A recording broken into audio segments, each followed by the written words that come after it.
now we want to show the source to be this IP address only. So which means that the IP address must be coming from us. So ib.src,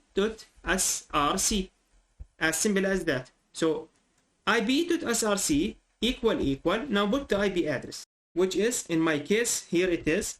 So put it here and press enter.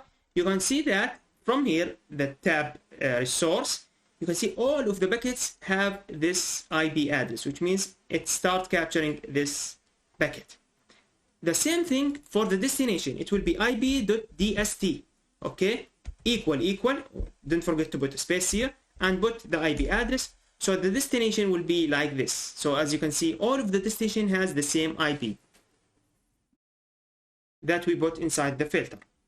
Okay, now what if I want to be the IP address or the source IP and the destination IP to be specific? So how to do such a thing? We can use the shift 77, which means the and like that, and put ib.src equal and put whatever. Okay, now by the way, this will not work because the source and destination cannot be the same IP address.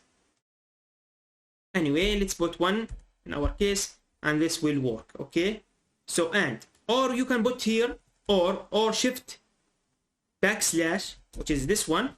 This means that it is or. So it means that either the IP, the destination is like that, or the source is like that. By the way, I'm just giving you the idea. So it depends on you now how you want to work. So I just provide you with the filter and the skills needed for your job or your work. You are the engineer, you are the hacker. Prepare the filters you want depends on the analysis you want. Okay, so ib.destination, ib.source, you can put or, you can put and, or you can put ib.adders, which is adder, which means whatever. So it is